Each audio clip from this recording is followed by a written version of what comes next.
Muy buenas tardes, muchas gracias a todos los que están conectados y mis especiales agradecimientos al comité organizador de este 28º Congreso de la Sociedad Chilena de Osteología y Metabolismo Mineral por su gentil invitación para poder participar en él, exponiendo este tema del compromiso óseo en pacientes VIH, en el cual nos hemos dedicado a algo en el último tiempo junto con colegas infectólogos de mi institución. En primer lugar, en relación a esta presentación, declaro no tener conflicto de interés y esta es la agenda de la charla. Vamos a ver primero algunos aspectos de la epidemiología del VIH como antecedentes para la presentación, luego el tema principal que es el compromiso óseo, preferentemente osteoporosis y compromiso de la masa ósea en pacientes o personas que viven con VIH, y una propuesta respecto a la prevención y tratamiento de la osteoporosis en estos casos. Respecto a la epidemiología del VIH, es importante traer, ¿no es cierto?, a la memoria que este año se cumplen 40 años desde el inicio de esta pandemia, ¿no? Que estamos ahora tan acostumbrados a las pandemias. Bueno, esta pandemia comenzó el año 81, eh, inicialmente en forma muy, ¿no es cierto?, atemorizadora, con una mortalidad de 100%, producto de infecciones oportunistas y neoplasias infrecuentes, afectando preferentemente a hombres jóvenes, eh, pero a lo largo de estos 40 años, afortunadamente, el perfil de la pandemia ha ido cambiando significativamente, y como vamos a ver en el transcurso de la charla, en la actualidad es una enfermedad crónica en la cual se están desplazando progresivamente hacia otros grupos etarios, personas que viven con VIH, y el perfil de la enfermedad ha cambiado drásticamente. Ojalá que todas estas lecciones que se han acumulado en estos 40 años sean útiles para la pandemia actual que estamos viviendo también del SARS-CoV-2, y traer un mensaje esperanzador. Con el transcurso del tiempo la humanidad y el conocimiento médico logra controlar las pandemias. Bueno, ¿cuál es la situación actual de VIH a nivel mundial? Esto es una diapositiva, al igual que estas diapositivas iniciales de epidemiología, gentileza de la doctora María Elena Ceballos, infectóloga de nuestra institución, con la cual hemos desarrollado conjuntamente esta línea de trabajo. Al año 2019, de las últimas cifras reportadas, se conoce que alrededor de 38 millones a nivel mundial, tanto adultos y niños, viven con VIH. De esto, la mitad son mujeres. El 2019 hubo alrededor de 2 millones de infecciones nuevas, o si ustedes quieren, en términos de 5.000 infecciones diarias a nivel global. Lamentablemente, la pandemia, aun cuando su letalidad ha disminuido significativamente, todavía es causa de mortalidad, alrededor de 700.000 muertes el año 2019, y a la fecha más de 35 millones de personas han fallecido por infección por VIH desde el comienzo de la pandemia. A nivel de América Latina, ustedes ven que tanto el número de casos como la mortalidad los últimos 15 años o 10 años se han mantenido relativamente estables. Sin embargo, los promedios siempre ocultan diferencias que no son del todo adecuadas, y ustedes ven aquí, desagregando las cifras por país, hay países como Salvador, Colombia, Nicaragua, que la tendencia en los últimos años es claramente disminuir el número de nuevos casos. Y el promedio de Latinoamérica, estos son países que están disminuyendo y países que están aumentando significativamente, y dentro de esto, lamentablemente, Chile, nuestro país, es uno de los países en los cuales, ¿no es cierto?, ha habido un aumento sostenido en el número de casos, como lo podemos ver en esta diapositiva, casos confirmados por VIH en los últimos 8 años, 2012 al 2019, y ustedes ven que prácticamente en este periodo se han duplicado el número de casos, alcanzando un máximo el 2018 de alrededor de 7.000 casos. El 2019 se reportó un poco menos de casos, y habrá que ver si ojalá esta disminución se pueda mantener en el tiempo. De tal modo que, desde el punto de vista del VIH en nuestro país, hay que tener presente que hay alrededor de 74.000 casos notificados, lo cual significa una prevalencia aproximadamente del 0,5% de la población general, siendo la vía de transmisión más común el 99% sexual, tanto homo como bisexual, preferentemente afecta a los hombres, alrededor de 5 hombres por cada una mujer, siendo el grupo etario de 20 a 40 años el grupo que más comúnmente está afectado, pero en la medida que va transcurriendo la pandemia, en la medida que van acumulándose más casos, sobreviven los pacientes, bueno, se va a ir desplazando este grupo etario a edades mayores también. ONU-SIDA, que es, ¿no es cierto?, una iniciativa global para poder erradicar la pandemia, ha establecido la meta, ¿no es cierto?, para este periodo del 90-90-90, entendiendo que debe procurarse alcanzar, tener el 90% de los casos reales diagnosticados, y ahí es donde todavía hay una brecha significativa en nuestro país, en el cual,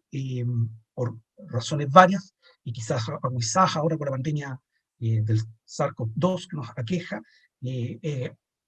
aquí hay una brecha que hay que todavía cubrir. Afortunadamente, los pacientes que una vez que están diagnosticados, esta brecha es menor respecto a los que están en tratamiento, y dada la eficacia de los tratamientos actuales, desde el punto de vista de la supresión viral, esto también se está alcanzando. Qué importante tener esto, porque los objetivos de estas metas es tener una supresión virológica, lo cual evita la progresión de la enfermedad y sobre todo la transmisión. De tal modo que en la realidad actual, y esperemos que sea futura, ¿no es cierto?,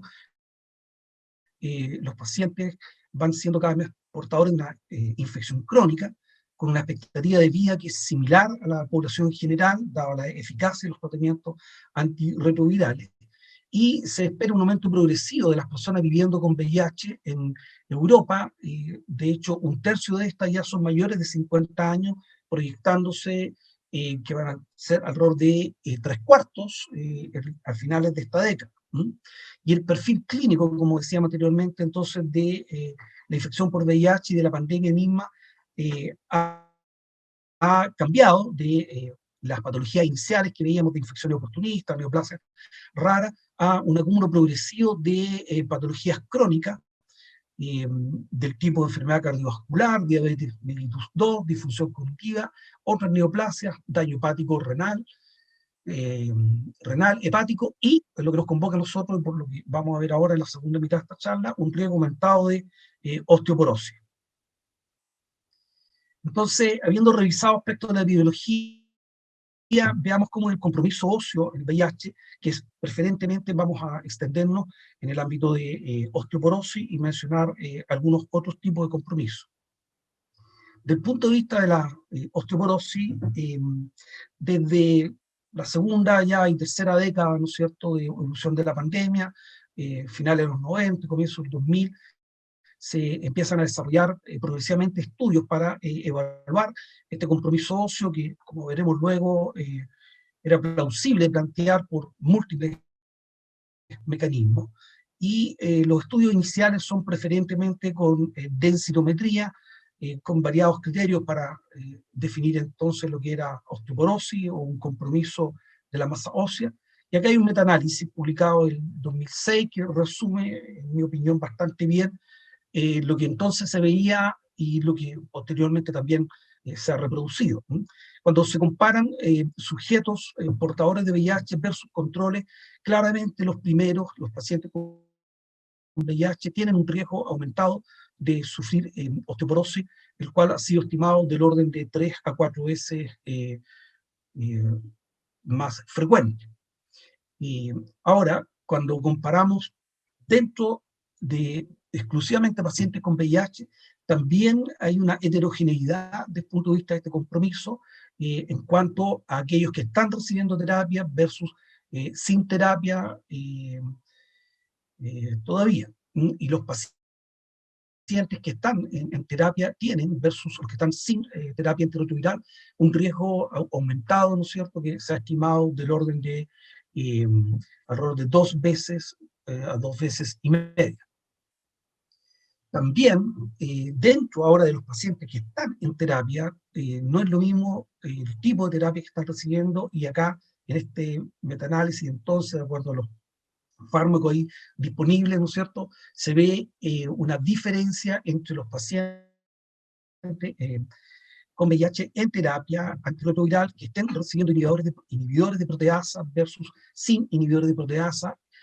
aumentando el riesgo de osteoporosis, ¿no es cierto?, en 3 a 4 veces más en aquellos que estaban recibiendo inhibidores de proteasa. Bueno, sin embargo, sabemos muy bien que en este tema la densitometría, siendo muy importante, no es el elemento de riesgo final. Lo que nos interesa es ocurrencia de fracturas de fragilidad, de tal modo que ya a mediados de la década inicial de los 2000 empiezan a aparecer, ¿no es cierto?, trabajos relacionados con fractura. Este es un primer gran trabajo publicado en JCNM en 2008, en el cual, en un gran sistema de salud de Estados Unidos, evalúan la ocurrencia de fractura a lo largo de un periodo, ¿no es cierto?, de 12 años, en más de 8.500 pacientes VIH comparados con un grupo de más de 2 millones de pacientes sin VIH. ¿Y qué es lo que se ve? Aquí están separados por sexo, mujeres, hombres, y vemos, bueno, esta barra, ¿no es cierto?, es lo que nosotros conocemos muy bien, la historia natural de las fracturas en mujeres, como aumenta progresivamente con la edad, con una inflexión importante a partir de los 50 años, ocurría la menopausia, ¿no es cierto?, y en las mujeres que viven con VIH, uno observa que a cualquier edad el riesgo mayor, lo que mencionaba anteriormente, y ustedes ven que también en los 50 hay un gran aumento de la pendiente respecto a la ocurrencia de fractura. Y lo que es muy interesante en hombres, que aquí está la ocurrencia natural de fracturas, que a diferencia de las mujeres no está esta inflexión en la década de los 50, sino comienzan en etapas de adulto mayor. Ustedes ven que los hombres desde edades mucho más tempranas hay un aumento sostenido en la ocurrencia de fractura. En este estudio se estimó que la tasa de fractura en los pacientes VIH versus controles, ¿no es cierto?, era significativamente mayor, del orden de 2 a 3 veces. Y finalmente aquí llegamos a un estudio de mejor calidad, que es un estudio cohorte prospectivo, el estudio HOPS, que se refiere a estudios de pacientes con VIH ambulatorio, que se realizan alrededor de 10 centros ambulatorios en Estados Unidos, evaluando una cohorte de más de casi 6.000 pacientes con VIH a lo largo de un gran periodo de tiempo, y viendo las tasas de fractura ajustadas por edad en comparación a una cohorte control, y ustedes ven que la tasa de fractura, como decíamos anteriormente, fue mayor, del orden de 2 a 4 veces mayor que la población en general. Entonces podemos resumir, ¿no es cierto?, respecto a el compromiso de la masa ósea y de osteoporosis en pacientes con VIH. En primer lugar, que cuando analizamos en términos de la densitometría ósea, en general hay una baja masa ósea, una disminución de la masa ósea en un porcentaje muy alto de estos pacientes, que según la serie oscila entre 50 a 67%, comparados versus controles, es alrededor de 6 veces más frecuente, ¿no es cierto?, tener una baja masa ósea. Del punto de vista de osteoporosis, evaluada por densitometría, aquí la prevalencia es del orden del 8 al 34%, y a diferencia de lo que vemos más clásicamente siempre, afecta mucho más a los varones que a las mujeres, con un claro predominio del sexo masculino. Lo que es muy importante desde el punto de vista del riesgo de fractura, los estudios consistentemente han mostrado que portar VIH, ¿no es cierto?, implica un aumento entre 2 a 4 veces del riesgo de fractura versus un control sin VIH. Y esto es particularmente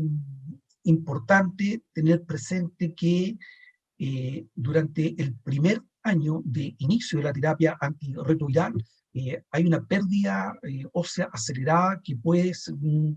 el paciente y el tipo de terapia, alcanzar, ¿no es cierto?, hasta un 6% durante este primer año. Bueno, ¿cómo explicar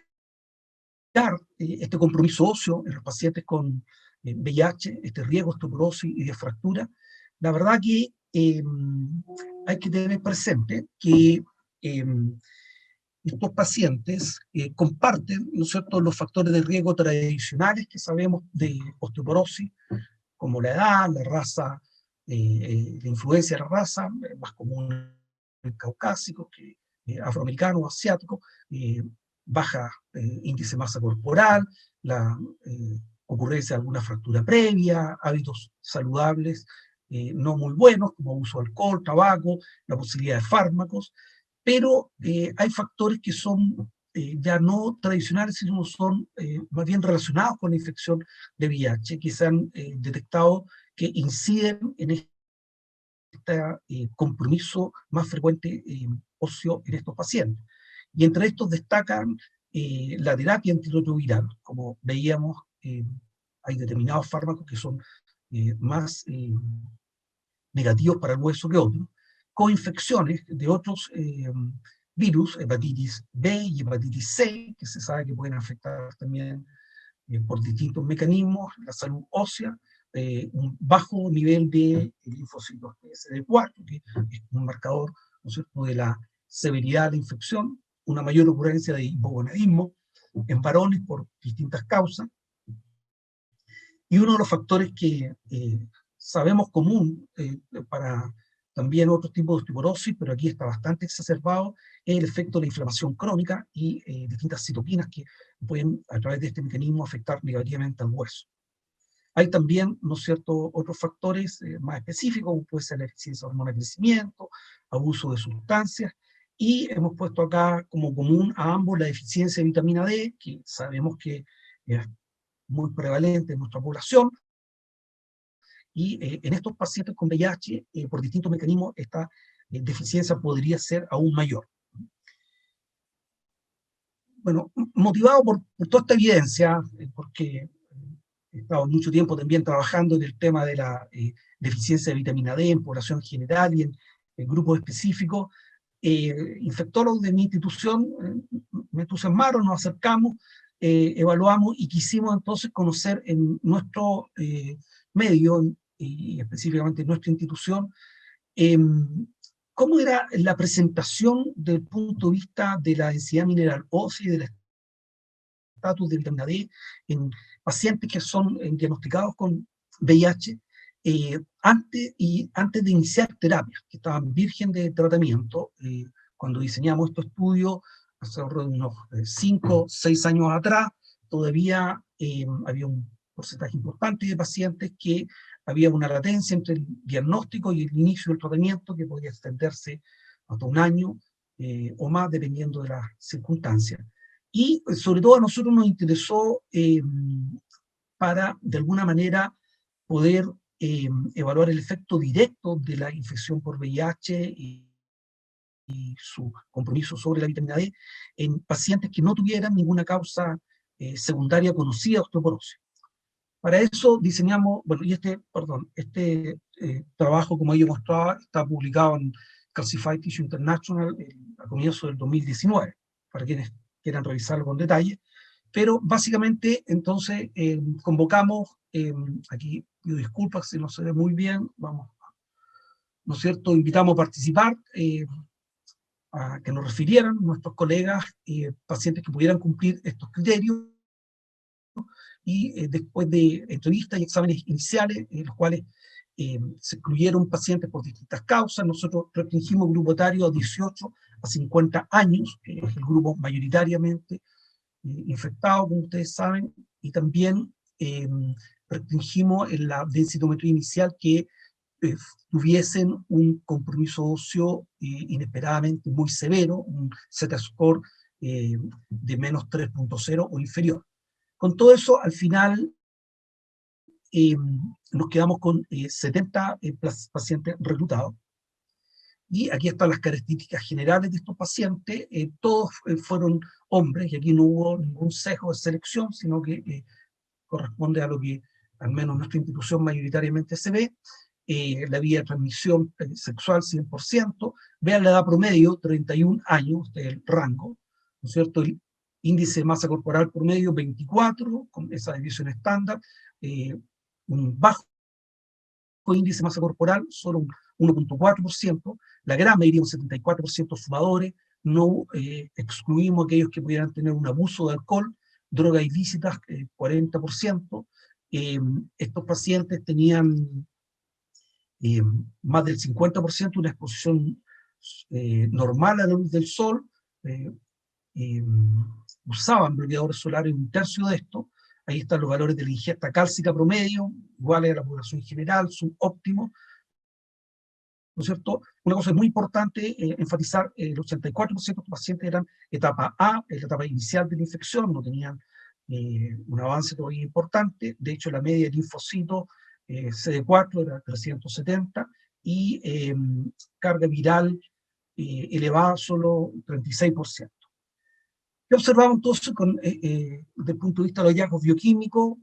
Por protocolo, ¿no es cierto? Dejamos a aquellos pacientes que no tuvieran trastornos de calcemia, así que promedio es normal, los pacientes estaban normocalcémicos, también normofosfémicos, la gran mayoría. Acá están los valores de fosfatasas alcalinas que estaban como promedio dentro del rango normal, lo mismo los valores de PTH, vitamina D, ustedes ven que el promedio estaba bajo el mínimo deseable, el rango que nosotros manejamos en nuestra institución. De hecho, un 66%, 2/3 estaban, por tanto, deficientes en vitamina D, y medimos marcadores de recambio óseo CTX, así como fosfatasa alcalina de formación, CTX de resorción, y el valor promedio era 0,46, este es el rango para este grupo etario, lo normal, alrededor de, teníamos un 16% con resorción elevada. Cuando vamos al detalle de los promedio de vitamina D en los casos versus los controles, vemos, y estos son controles sanos, producto de otro estudio que habíamos hecho anteriormente en donantes de banco, donantes de sangre, y vemos que los casos claramente tienen un nivel de vitamina D inferior al de los controles sanos. Quisimos analizar qué factores podrían estar contribuyendo a esta deficiencia. Acá está un análisis de los 70 pacientes, de sus 21 controles, y cuáles son las diferencias que observamos que pueden explicar en parte la mayor deficiencia de vitamina D en estos pacientes. Bueno, un factor que no ha sido muy bien estudiado en la literatura y que a veces está invisibilizado, pero es el tabaquismo importante. Se sabe que esto puede disminuir los niveles de vitamina D. También había un mayor uso de bloqueadores solares. Había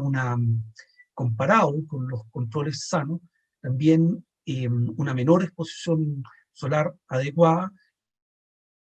y algo que resulta un poco paradójico, ¿no es cierto? Hay diferencia desde el punto de vista del índice de masa corporal. Los sujetos con VIH tenían un índice de masa corporal un poco menor que los controles. Este estudio, junto con lo anterior, lo último que quiero destacar es que cuando vamos al análisis global de los datos y separamos de estos 70 pacientes, considerando sus valores de densitometría y de resorción ósea, vemos que alrededor de un 73% son sanos al respecto, pero un 27% no lo son. Tienen ya sea baja masa ósea, ¿no es cierto?, alrededor de un 12%, o bien una resolución ósea elevada, un 14%, y hubo un paciente que tenía ambos factores, de tal modo que un 27% de pacientes entre 18 y 50 años, sin causa secundaria de osteoporosis, antes del inicio de la terapia con la infección VIH, ya parten con factores adversos para la salud ósea. Y estos son datos que presentamos posteriormente en un meeting europeo de VIH, en el cual evaluábamos en el seguimiento al año, un estudio observacional, longitudinal, en el cual los pacientes fueron adjudicados a su tratamiento y comparamos respecto del basal, los hallazgos al año de tratamiento, y ustedes ven algo que ha sido descrito también en otros estudios, es que estos índices negativos de salud ósea, baja masa ósea, resorción, que afectaban un 27%, se exacerban y llegan al 57% de estos pacientes al final del primer año, principalmente por una elevación en la resorción ósea. Ven que se triplica el número de pacientes, que se eleva el CTX. ¿Cómo pueden explicarse estos hallazgos y el compromiso óseo que hemos mencionado anteriormente en estos pacientes? Bueno, se sabe que la infección por VIH va a provocar profundos cambios en el sistema RANK, ligando del RANK y de la osteoprotegerina. Este es un elegante trabajo en el cual en mononucleares de sangre periférica se compara, ¿no es cierto?, la expresión de la osteoprotegerina y el ligando del RAN en células B, tanto en pacientes con VIH y controles negativos. Y ustedes ven que para lo que es osteoprotegerina, los sujetos con VIH tienen valores menores, significativamente, estadísticamente significativos, y en términos de la expresión del ligando del RAN, la diferencia incluso es mayor en los sujetos VIH claramente elevados versus los controles. Esto es lo que ha hecho algunos autores, esto es Jan, que se pronuncia así, lo que ha llamado el modelo inmunocéntrico de la pérdida ósea inducida por VIH. Y esto se refiere a que el VIH sabemos que tiene efectos preferentes e intensos sobre nuestro sistema inmune, los linfocitos, depleta de linfocitos CD4, las células T, ¿no es cierto?, lo cual provoca todas las presentaciones clínicas clásicas iniciales de inmunodeficiencia, infección oportunística, neoplasia, y también sobre las células B tendría este efecto, ¿no es cierto?, en el sistema RANK, ¿no es cierto?, que a nivel esquelético va a provocar, ¿no es cierto?, este desbalance del remodelamiento óseo con un predominio muy importante de la resorción sobre la formación. ¿Por qué esto es importante? Porque si uno sigue entonces la vida, ¿no es cierto?, lo que puede ocurrir con estos pacientes. Aquí la línea discontinua son sujetos controles, esto es como vamos, ¿no es cierto?, a medida que envejecemos, disminuyendo nuestra masa ósea y dependiendo de múltiples factores, aumentando nuestro riesgo de fractura, pero en estos pacientes con VIH, comparados versus controles, sabemos que al inicio, ¿no es cierto?, de la infección ya van a tener una masa ósea disminuida, basado en factores de riesgo tradicionales y otros, la infección misma per se, y que esto, en la medida que avance en el tiempo, no se va a recuperar y puede exacerbarse, ¿no es cierto?, en función de tratamientos y de la evolución. Respecto a otros compromisos ya distintos de osteoporosis, no tengo tiempo para extenderme, quiero nada más que mencionar que también hay que tener presente que pueden haber en algunos pacientes presentarse con osteomalacia, ya sea hipocalcémica o hipofosfémica. El gran agente que puede inducir esto es el tenofovir, como parte de la terapia intraabdominal, que induce una disfunción tubular renal que lleva a la pérdida de fósforo. Otro compromiso importante es la hipercalcemia, que actualmente es PTH no dependiente, asociada, ¿no es cierto?, a la presencia de enfermedades granulomatosas, que sabemos la expresión extrarrenal de, en esos casos, de 1-alfa-hidroxilasa, y también se ha visto esto en relación a la reconstitución inmune post-terapia antirretroviral. También puede haber una prevalencia importante de hipocalcemia secundaria, deficiencia de vitamina D, por factores que hemos mencionado anteriormente, y en aquellos esquemas que incluyen el efavirenz, que es un fármaco que puede afectar el metabolismo hepático de la vitamina D, y esto es mayor. También se ha descrito, y hemos visto algunos pacientes con hipoparatiroidismo en el contexto de VIH, sin que haya un compromiso directo de las paratiroides, sino afecta la secreción de PTH. Y finalmente, también estos pacientes pueden haber ocurrencia de osteonecrosis. La etapa ya última, los próximos 5 a 10 minutos, permítame entonces compartir con ustedes cuál estimamos que debería ser el enfoque de prevención y tratamiento de osteoporosis en estos pacientes. Y no es muy distinto de lo que hacemos, ¿no es cierto?, en la práctica clínica habitual. En nuestra evaluación inicial tenemos que identificar aquellos factores de riesgo que pueden estar presentes, conocidos, tradicionales, con énfasis en historia de fractura, en posibles causas secundarias, y aconsejar respecto a hábitos saludables, cesar de fumar, obtener una ingesta adecuada de calcio, vitamina D, ejercicio que soporte peso, exposición a la luz del sol. Ahora, una pregunta importante de plantear, más allá de la historia, en quiénes deberíamos avanzar también con tamizaje de densitometría, y esta propuesta me parece bastante racional y con la cual yo coincido, en que debemos diferenciar esto según la edad del paciente. Sin lugar a duda, a partir de los 50 años, los varones deberían con VIH tener sí o sí un estudio densitométrico. Esto significa adelantar, ¿no es cierto?, 20 años lo que pueden ser recomendaciones para varones sin VIH. Y también deberíamos considerarlo la densitometría en toda mujer con VIH alcanzada ya su posmenopausia, dado que sabemos que van a llegar a este momento con menores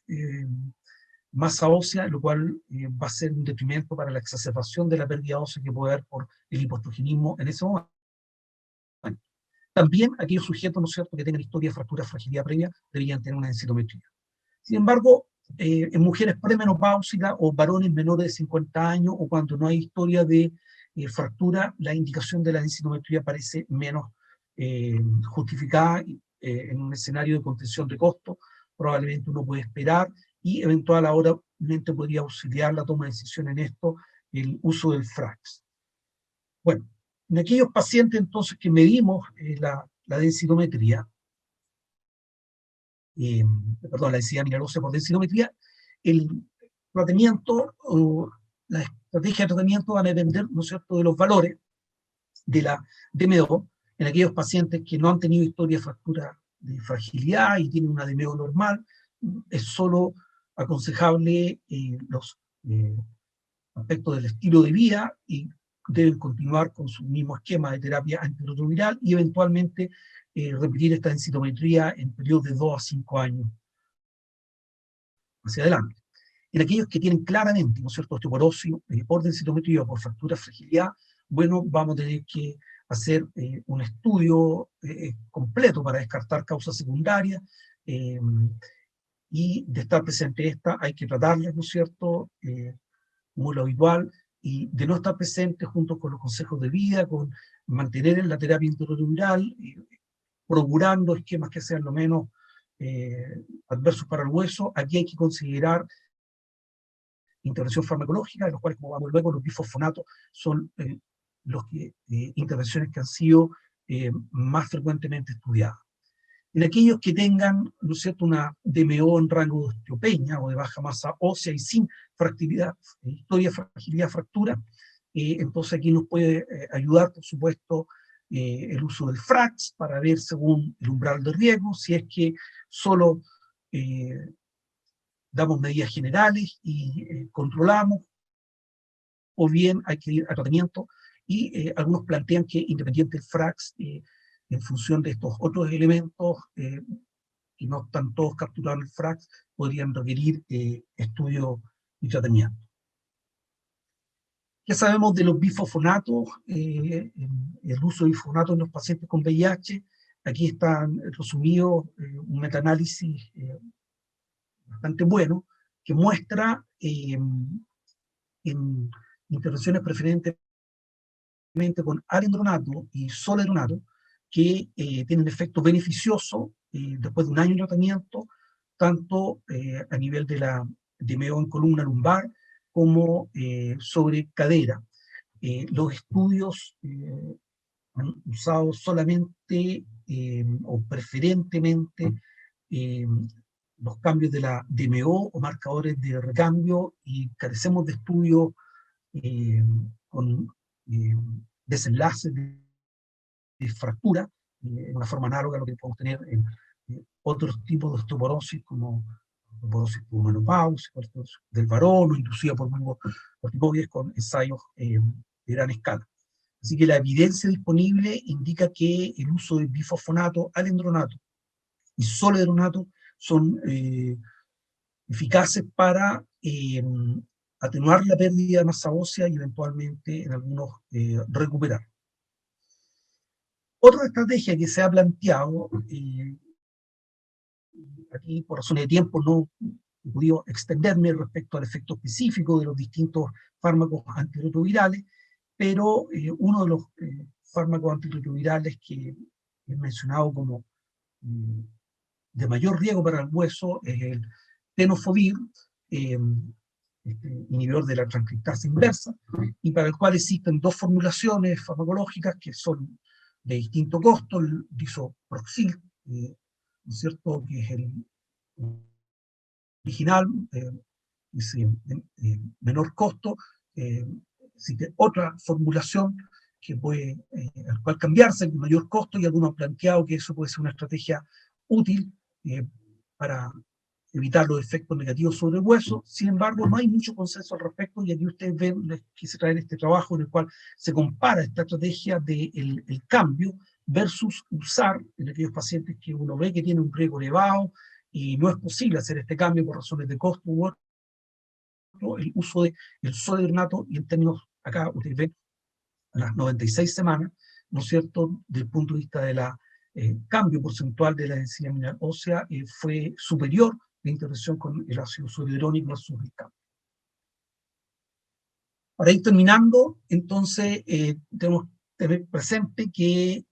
la baja masa ósea o osteoporosis ocurre habitualmente en las personas viviendo con VIH, ya sea con o sin terapia antirretroviral, y esto implica un riesgo aumentado de fractura. La causa de la pérdida ósea en estos casos es multifactorial e incluye una frecuencia aumentada de los tradicionales factores de riesgo para osteoporosis, la infección misma por VIH y la terapia antirretroviral. La pesquisa de DMO baja debería ser considerada en mujeres posmenopáusicas u hombres desde los 50 años en adelante infectados por VIH. Y el manejo de la pérdida ósea asociada al VIH debe incluir una ingesta adecuada de calcio, vitamina D, una adherencia a los hábitos saludables para el hueso, una selección adecuada de la terapia antirretroviral y el uso selectivo de bifosfonatos según el riesgo fractura. Muchas gracias. Disponible para preguntas o comentarios.